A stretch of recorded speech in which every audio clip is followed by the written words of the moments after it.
Y'all are funny as hell. You know that? I didn't know that you all were on fucking YouTube waiting for me. I'm sorry. Okay, I'm sorry for my disorganization. I'm sorry for every fucking bad thing I've ever done. I am sorry. So, why does the rest of the world hate the American left? Also, um, if you've never had a toasted ravioli, you need to have one. Come to St. Louis, go to Emo's and get some. These actually came from Schnucks, a local grocery store. But, anyways, it's a trope that black people and Italians don't get along. Yes, we have started. I'm sorry. I am an anarchist, okay? We run on anarchist standard time. But it's a trope that black people and Italians don't like each other. It's kind of silly. I love Italians because who the fuck, besides a black person, of course, would knock a ravioli into a fryer and be like, you know what, the fucking stupid Americano are going to eat it anyway. We're going to cook it and we're going to serve it. They're going to love it. So, yeah, shout out to my Dago buddies. So why doesn't the rest of the world take the American left seriously? Like, okay, it's because mainly of the fact that people in this country have no fucking ideological principles whatsoever.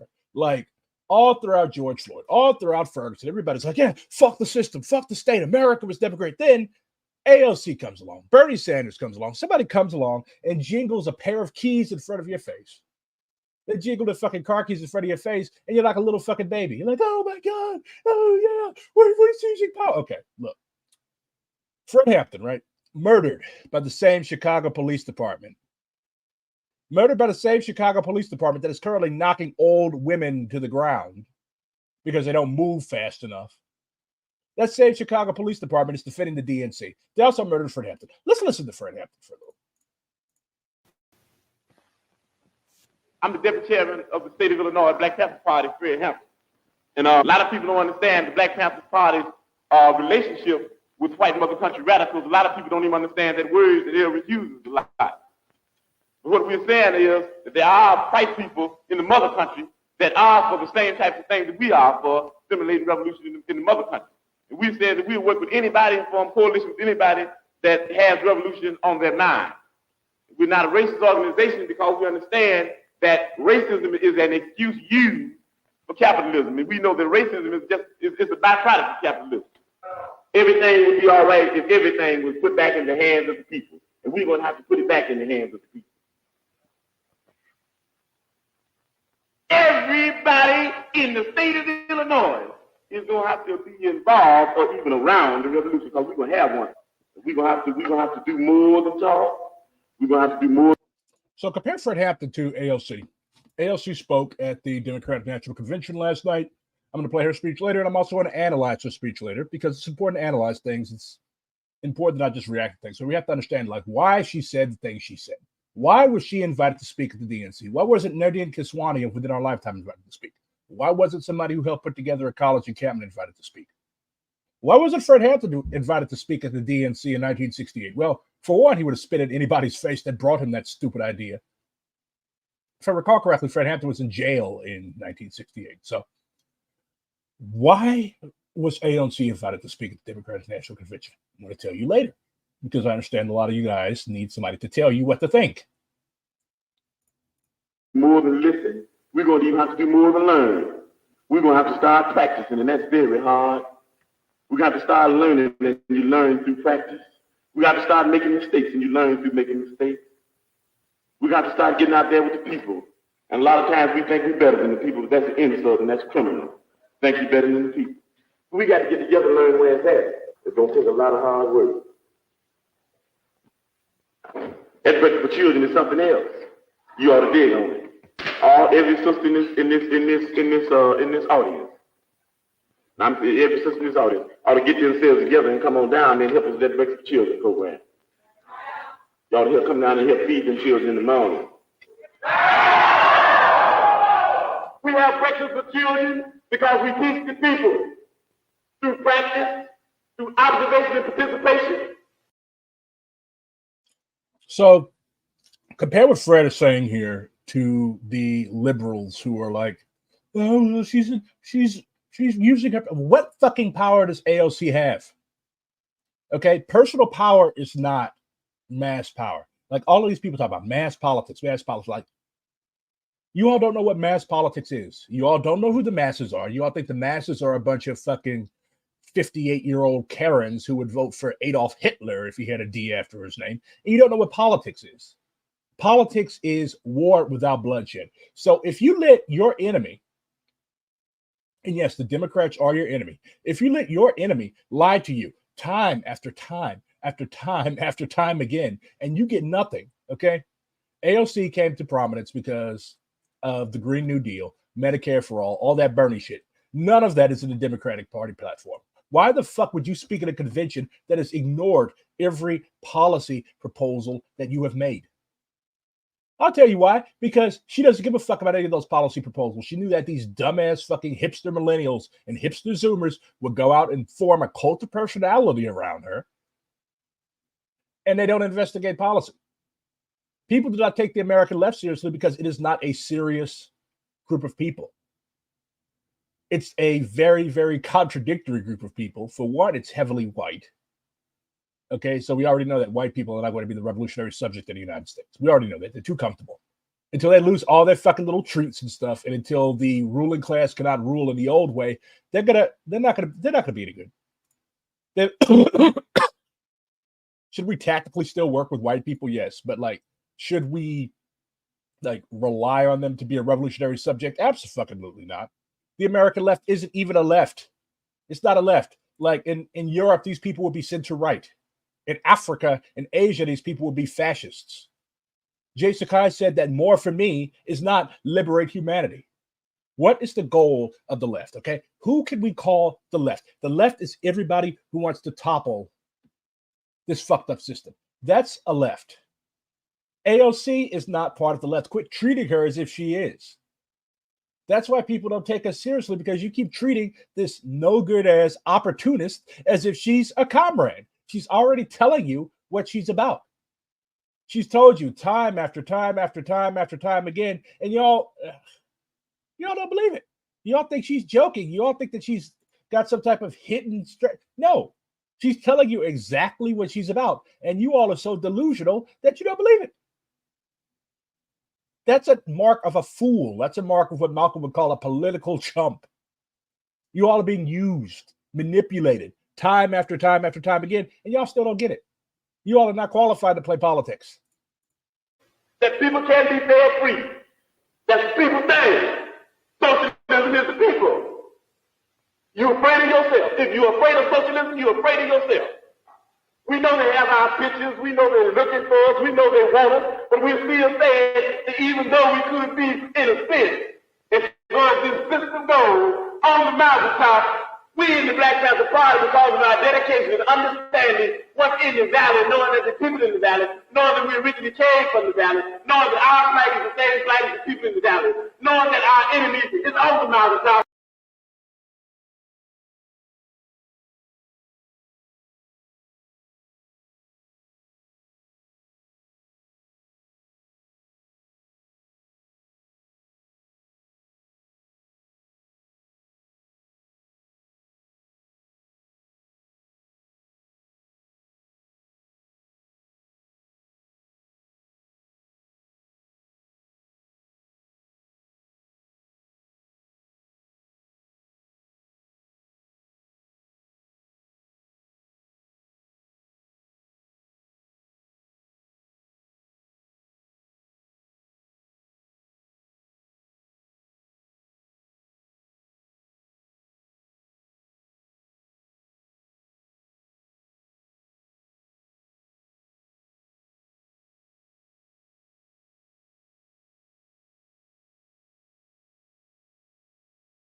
Fuck me. Anyways, so this is from the collected works of the Black Liberation Army.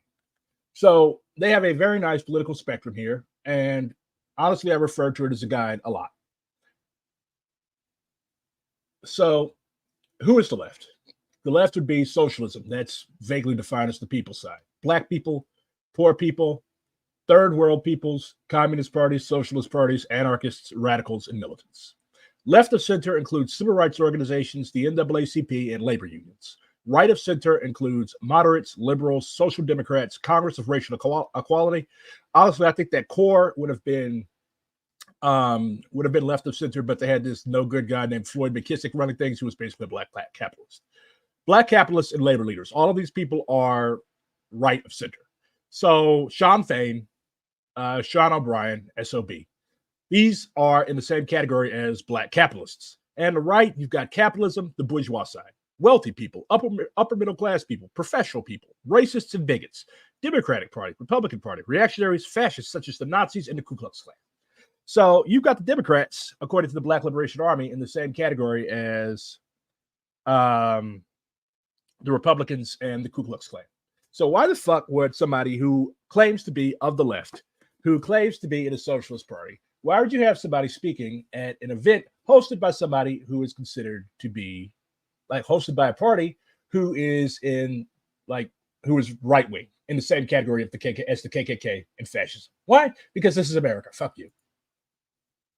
Let's go back to Fred. We say even though it's nice to be on the mountaintop, we're going back to the valley.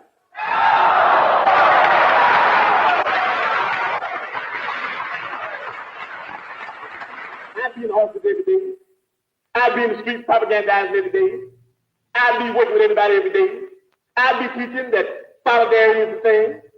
The end of a complete wipeout of imperialism is the thing. So if you're going to be thinking about me, that's what Bobby would be teaching. If you're going to be thinking about us, all we say is ain't no thing about going nowhere, getting killed. All we want to know is that you're doing what we'd be doing if we were here. And you got to do that. You can't do it unless you believe that you can do it.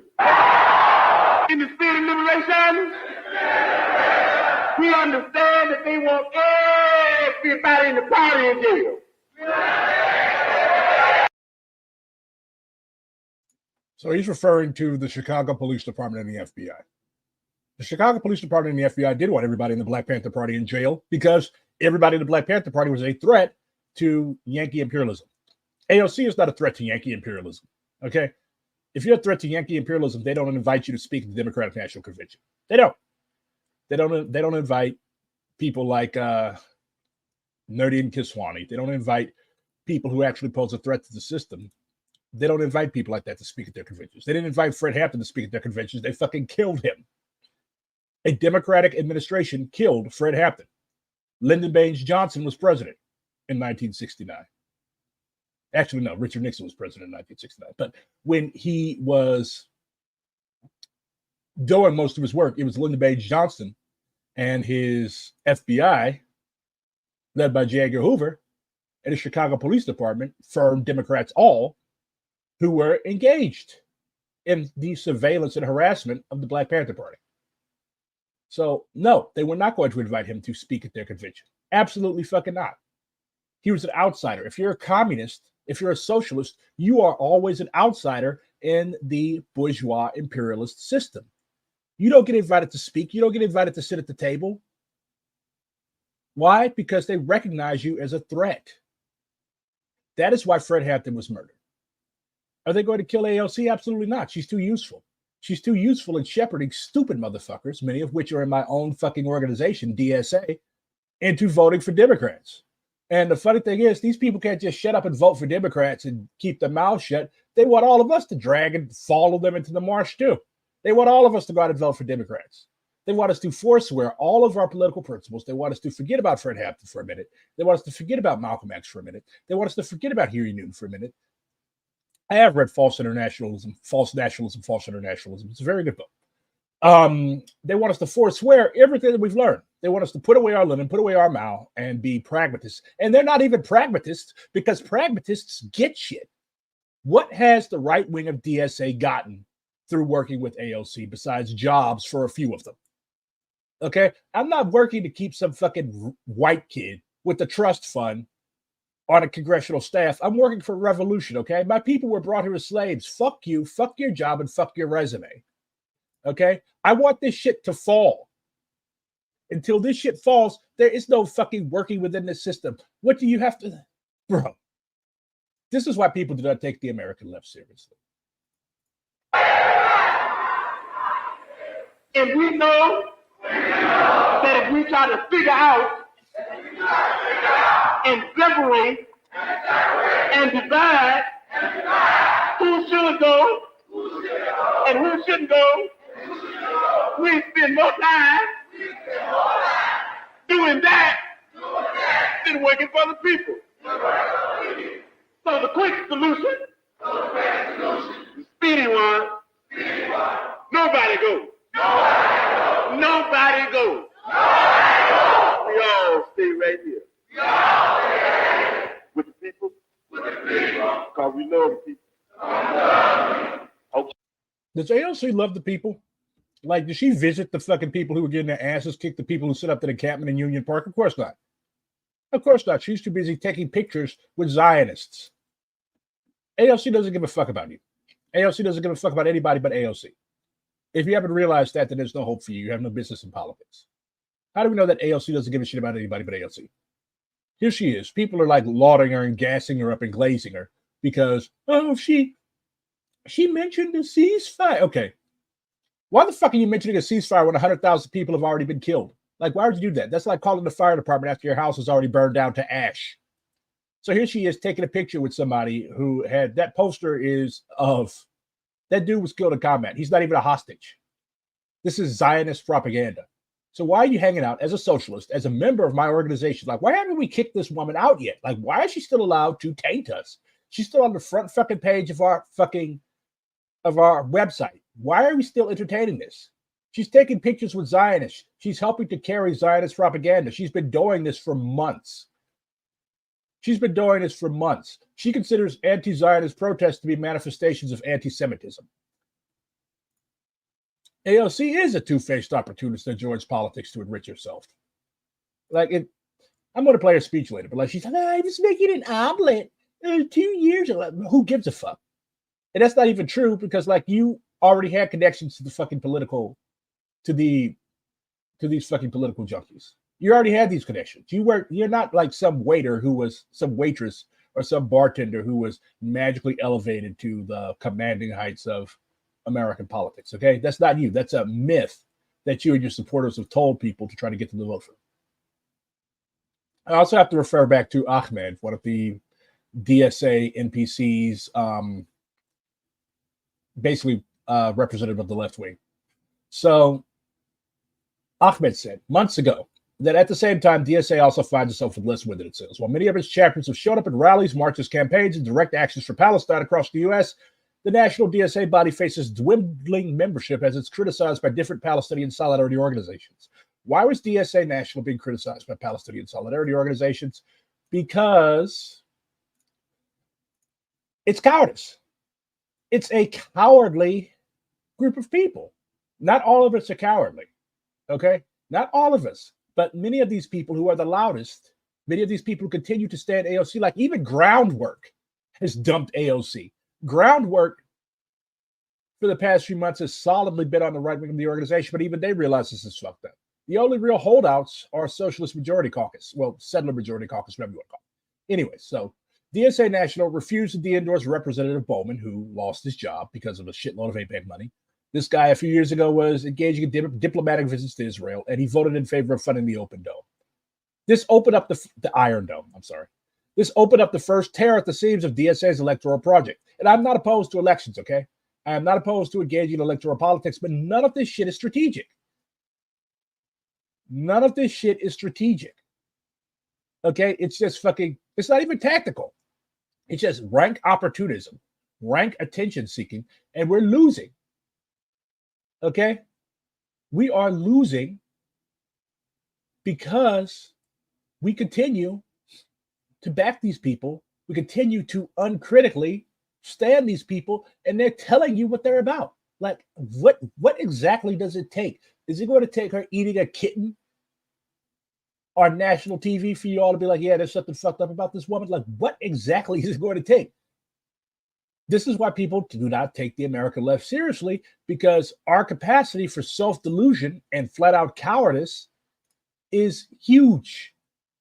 We bled many of our most active organizers, especially those from Arab and Muslim backgrounds, due to the national body's unwillingness to hold the line on Palestine. We should have de-endorsed Bowman, and we should not have de-chartered our boycott, divestment, and sanctions working group.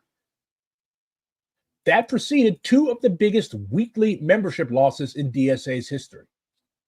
Many leading Palestinian organizations, this was long before October 7th, these people are now leading millions in the street. They had spent years calling DSA in for its inability to hold the line on Palestine.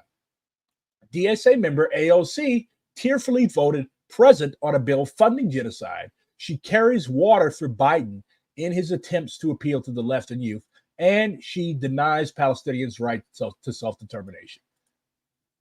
She now is staking out an America First, chauvinist political line that pushes progressive, they're not even progressive, domestic policies at the expense of the lives and dignity of the rest of the world.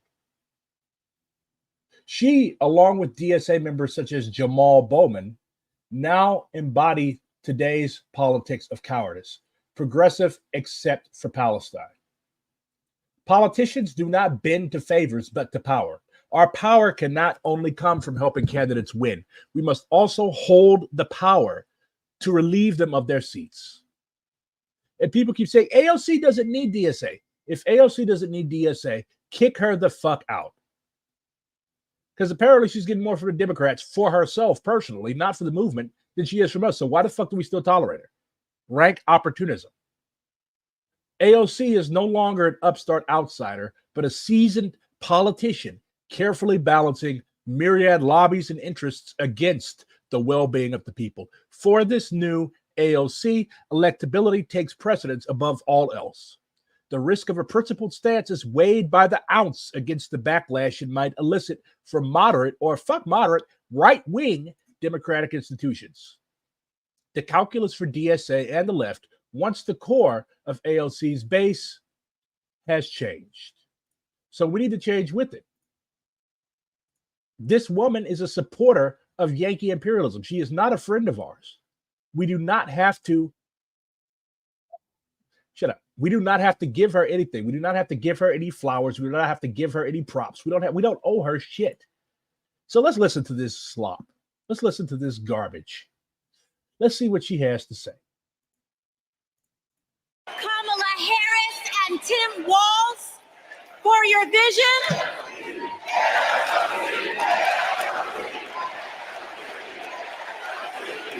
So here's the deal. If all of those people in there, most of those people in there support Israel. If a bunch of Israeli supporters, if a bunch of Zionists are shouting your name, you're not a communist. Would those people be shouting Fred Hampton's name? Would those people be shouting Malcolm X's name? I don't think so. I don't think so. They would not. They're shouting AOC's name because they have not been brought over to her point of view. She has been brought over to their point of view. As a matter of fact, she always had their point of view. This is a politician. Like I keep saying, to be a successful politician in the United States, you have to be a psychopath. You have to be a clinical fucking sociopath. You have to be able to lie to people to their faces. That's what you have to be able to do. And that is what she is masterful at. These idiots in settler majority caucus are like, oh, she's going to be president. Okay. This is her Obama moment. Okay. The butcher of Libya is not squad goals.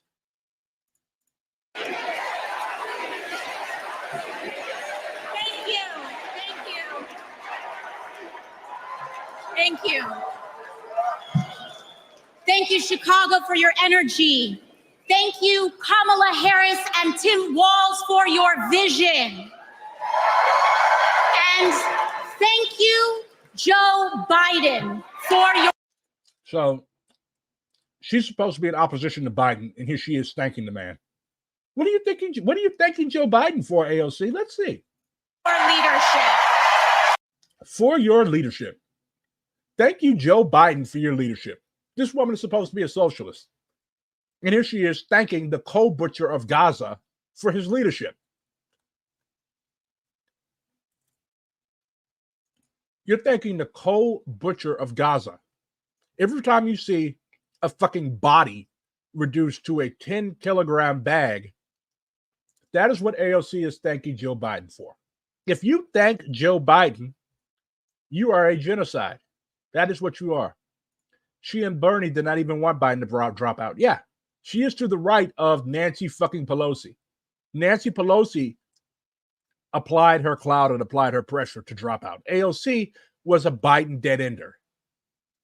And like people in groundwork, people at all of these other tiptoe caucuses.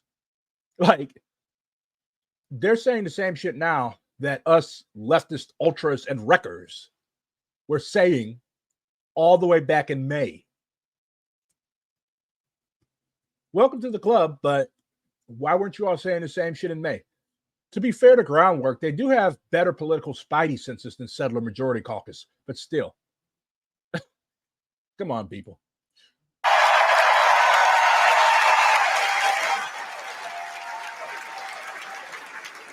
You know, 6 years ago, I was taking omelet orders as a waitress in New York City. I didn't have health insurance. My family was fighting off foreclosure. Okay, they always do this. Like, look, I'm just like you. I'm just like you. No. If I recall correctly, when she was at Boston University, she worked in Ted Kennedy's office. She's not like us. Okay, Bill Clinton did this shit. Obama did this shit. Okay, these people are not like us. These people have been forming these connections and forming these ties since college. Okay, AOC was carefully curated, carefully developed to bring young, naive, gullible people under the wing of the Democratic Party. AOC is an agent of counterinsurgency. That's it. Nothing more. And we were struggling with bills after my dad passed away unexpectedly from cancer.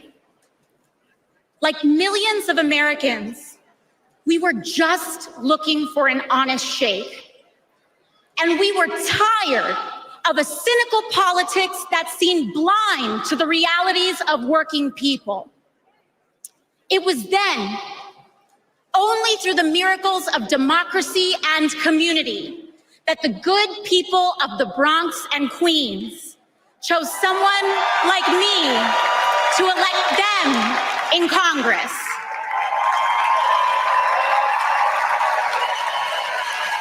And America, in my heart, I know from that same cloth of hope and aspiration, we will also elect Kamala Harris and Tim Walz as president and vice president of the United States of America. 2 minutes in, she said nothing about Gaza. She said nothing about Black people. She said nothing about the indigenous people that the DNC issued a stupid land acknowledgement about. Like Ahmed said, she is America first. Okay, this is blue MAGA. This is blue MAGA at its finest. Like, AOC is a counterinsurgency operation. America. I am here tonight because America has before us a rare and precious opportunity. In Kamala Harris, we have a chance to elect a president who is for the middle class because she is from. So you're a socialist, but you're talking about the middle class. The middle class, in Marxist terminology, is the petty bourgeoisie. Okay? Marxists speak of the proletariat, the working class. And that's the thing about America. Like, Upton Sinclair said that everybody here is temporarily embarrassed millionaires. Like, you're hard pressed to find an American that identifies as working class. It's so remarkably different from Britain, where like working class is seen as being a sign of pride, because Britain, yeah, it's still a bourgeois country, but they have a history of socialism. Okay, like socialism is kind of ingrained in them, same as in the rest of Europe. Like class politics is pretty sharp in the United Kingdom, but over here, like America, as Sakai said, is a thoroughly bourgeoisified country. So, of course, you're not going to have people that identify as working class. That's an insult. That goes all the way back to when white people in the South didn't want to work. That was for people like me. That was for Negroes. Negro toil. They didn't want to do it. Every white person in the South, from the lowest fucking hillbilly all the way up to the fucking slave overseer, every so-called working class white person, all of them wanted to, like, they envied the planters. They wanted to be like the dude sitting in a mansion, sipping mint julep, having a slave phantom. That's what they wanted to be. They didn't want to be working class. Working class is an insult. Okay? People didn't come over here to be working class. People didn't come over here to work in a fucking factory. They came over here to get rich. So AOC saying what she's saying, it's actually low-key an American history lesson. the middle class. She understands the urgency of rent checks and groceries and prescriptions. She is as committed to. Those aren't working class. I mean, those aren't middle class things to worry about. Middle class people worry about their 401k and their mortgage. They don't worry about rent checks. Our reproductive and civil rights as she is to taking on corporate greed. And she is working tirelessly to secure a ceasefire in Gaza and bringing hostages home. Both sides is them. Fuck the hostages. Netanyahu doesn't even care about the hostages. Why are you talking about the hostages? And again, why are you talking about a ceasefire when 100,000 plus people are already dead? Why are you doing that? This is Democratic Talking Points 101.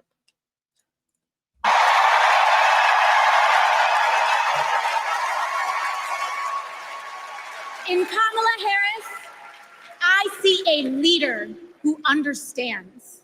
I see a leader with a real commitment to a better future for working families. And Chicago, we have to help her win. Because I don't have to do anything but stay black and die. we know that Donald Trump would sell this country for $1 if it meant life. So would you. You'd sell your own mother for $1 if it meant that you got to walk your ass into the White House. Lining his own pockets and greasing the palms of his Wall Street friends. The Democrats have Wall Street friends too. Kamala's economic policies are literally being written by a former BlackRock executive and a venture capitalist. And I, for one, am tired of hearing about how a two-bit union buster thinks of himself as more of a patriot than the woman who fights every single day to lift working people out from under the boots of greed, trampling. Okay, so now she's talking about working people. On our way of life. Our way of life. Is this fucking AOC or is this Father Coughlin?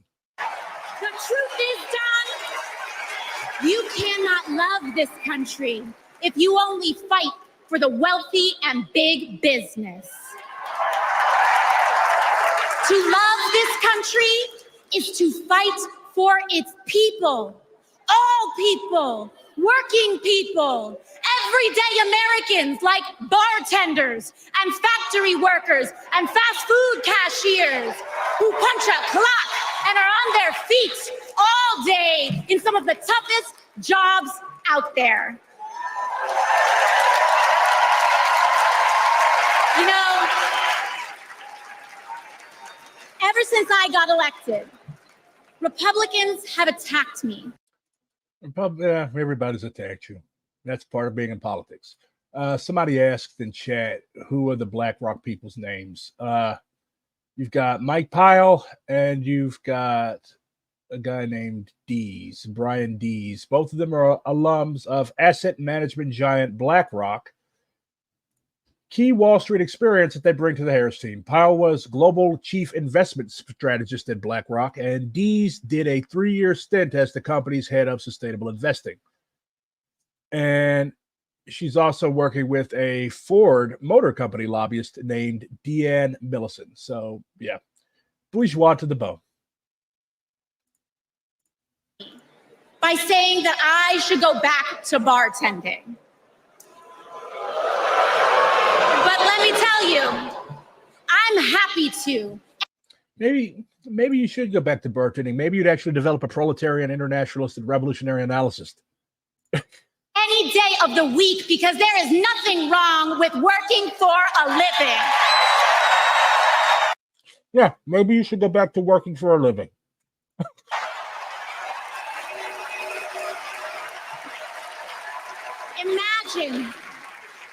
Imagine having leaders in the White House who understand that. Leaders like Kamala and Tim.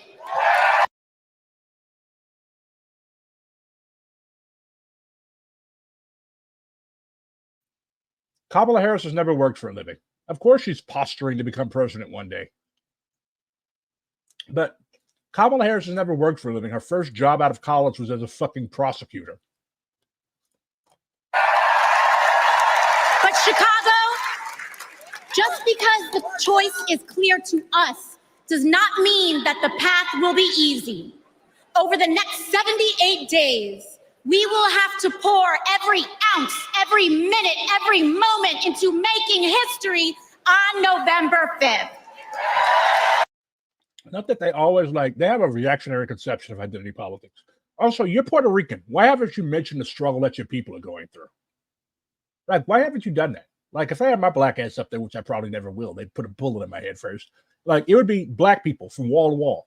You haven't said shit about your own fucking people, sis, but you really, allow them to use you as a prop to try to get naive and gullible black and Latino people to integrate themselves back into the Democratic Counterinsurgency project. But we cannot send Kamala and Tim to the White House alone. Together, we must also elect strong Democratic majorities in the House and in the Senate so that we can deliver on an ambitious agenda for the people. Because if you are a working parent trying to afford rent and childcare, Kamala is for you. If you are a senior who had to go back to work because your retirement didn't stretch far enough, Kamala is for you. If you're an immigrant family, if you're a black parent whose kid didn't go to school, or if you've gotten caught with weed, then Kamala is not for you. Kamala is going to put you in fucking prison. Yeah, it's just a fucking farce. It's a farce. It's a game to these people. That's all it is. That's all it is. Like, why is she outside with these people? Look at this. You have big ass fucking dudes literally tackling young fucking 20-something women. Has AOC spoken about?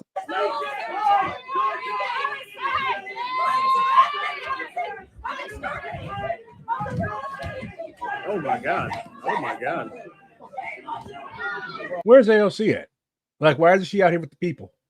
She's supposed to be for the people. Why is she letting people get jumped? Why is she letting young women to get jumped on by these big ass, burly ass bodyguards?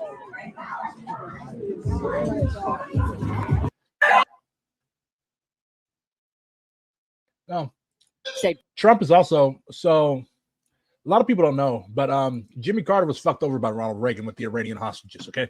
So as we know, in 1979, Iranian students took several employees of the U.S. Embassy in Tehran, basically a CIA listening post, hostage. And Carter worked trying to get them back. Like, that was the defining issue of the 1980 election, along with the shitty fucking economy. And the fact we know that Secretary of State Blinken is... Shut up. And the fact that gas was $1 million fucking dollars a gallon. But Reagan actually had backdoor deals going with the Iranians so that the hostages wouldn't be released until January 20th, 1981, when he was sworn in as president. So Trump is apparently trying to play the same game and have Netanyahu not make a deal until election. It is over there right now working with Netanyahu. The reporting is that former President Trump is on the phone with the Prime Minister of Israel, urging him not to cut a deal right now because it's believed that would help the Harris campaign. And we know that Secretary of State. So yeah, basically the liberals are trying to portray this as being like traitorous. Okay, yeah, it is kind of traitorous, but who gives a fuck? Middle class, talking up Harris without an ounce of criticism. No emphasis on left-wing policy, even basic stuff from Biden's platform. Even shit that she herself rose to prominence on. Not even a need of the mention to organize past election day. This is not a win for socialists. Thank you, Mango Socialism. I understand we've had our differences, but you were right on this one. You also had this going on. You had men attacking women in hijabs at the Democratic convention. You had some delegates who held a sign that said, "Stop arming Israel." They had a banner, and these white dudes are basically bonking him upside the head.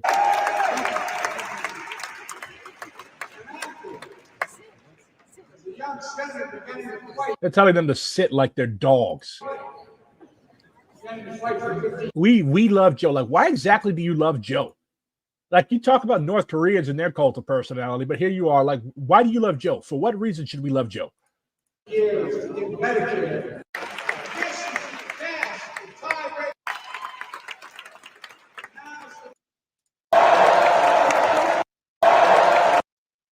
So that's how you treat people. This is how they're treating people outside. Why didn't AOC say anything about the fucking cops that knocked an old woman to the ground for not moving fast enough? It's just a fucking joke. It's a game to these people. You have hundreds of thousands of cops in this city now, and nothing is going to change. This is helping nothing. Unicorn Riot has informed us that protest marshals are blocking protesters from approaching the DNC venue.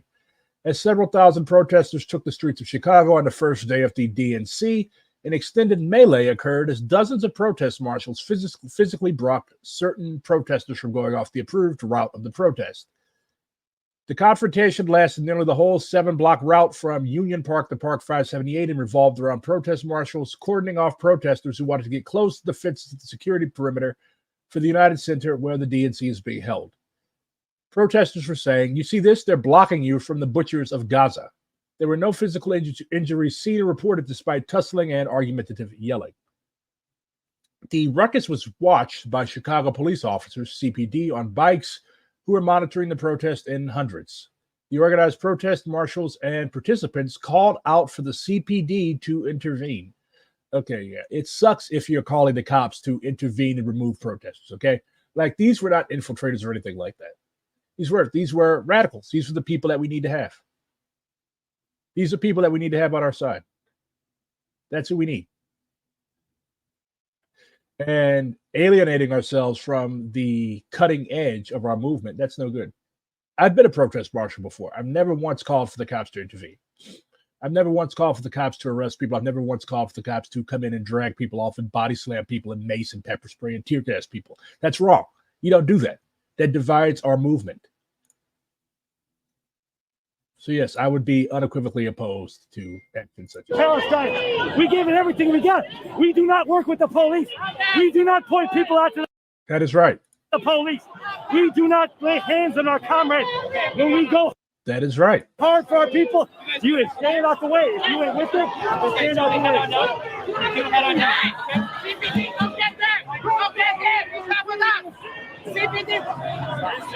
Oh, he's saying that they're not with us. They're not with us. And they're literally waving the cops over to, yeah, this is disgusting. Palestine will be free.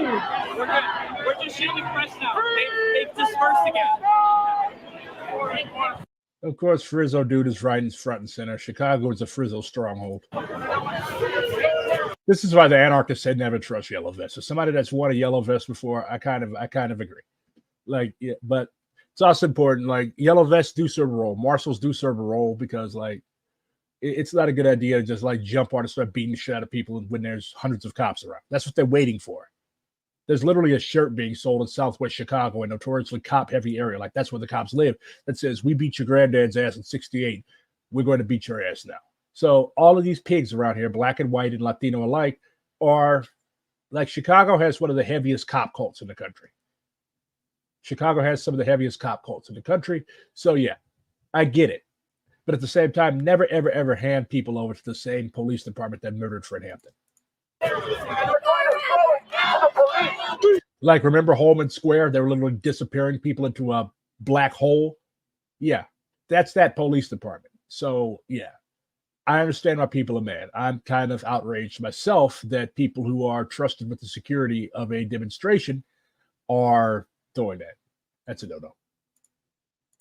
The butchers of Gaza are this way. The people committing this genocide are this way. The people in high-vis, yellow, goofy-ass vests are protecting genociders.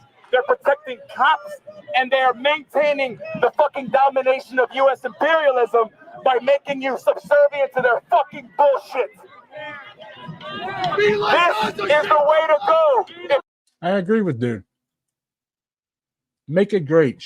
Make it great like 68. I love that slogan. Make it great like 68. Shut down the DNC for Gaza. So this guy isn't a cop. He's not an agitator. He's a radical. He's a militant. So am I.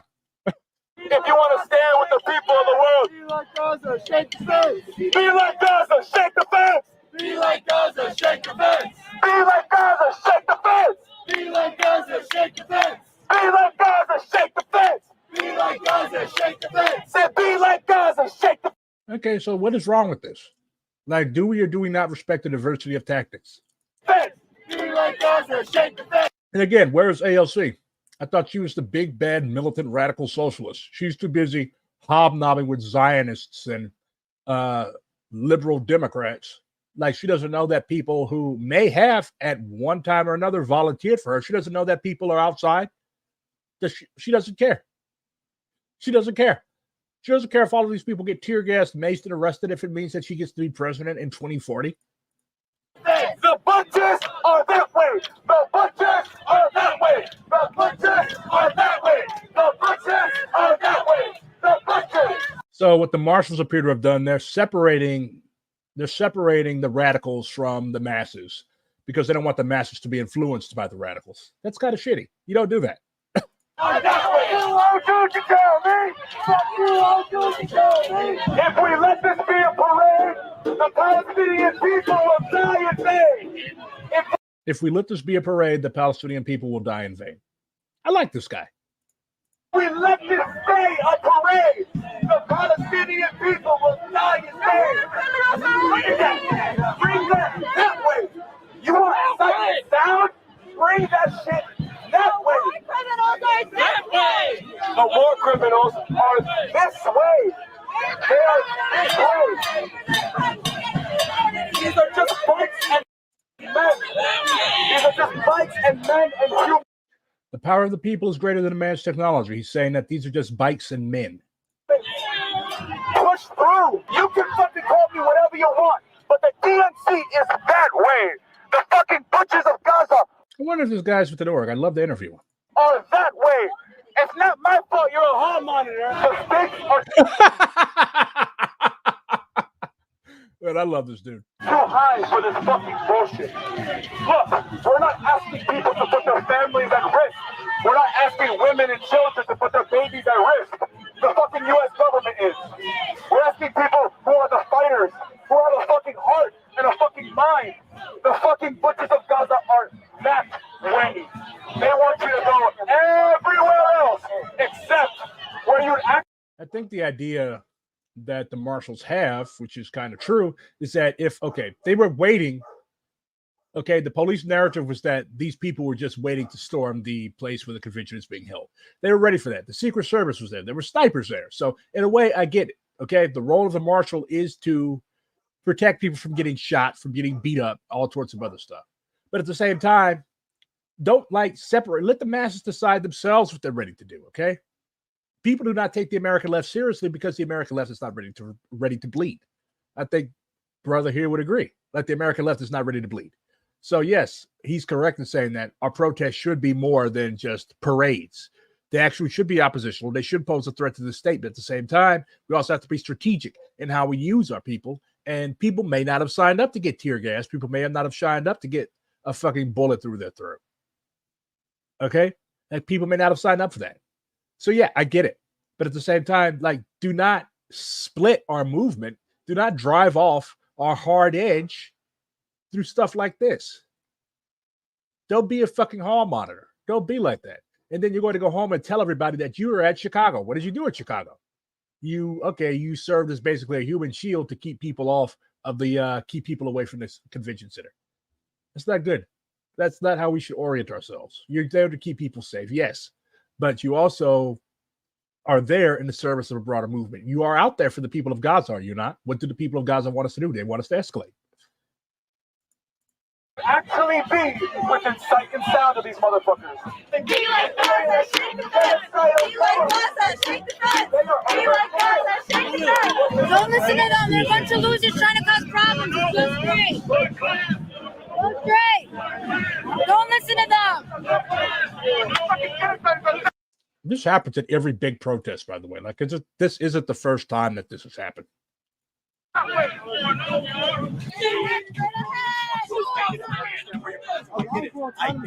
get it. Straight ahead. Where the march is going. The march is going this way. I'm directing them where the march is going. They have a constitutional right to leave on their own. I'm telling them where the march is going. That's all that I'm doing. You don't understand. The march is going this way. I'm telling you where the march is. It's a symbolic act of nothing. Habibi, I understand. I know where the march is going. Get it, Habibi. I'm telling you where the march is going. Yalla, Habibi. The march is going to see this one.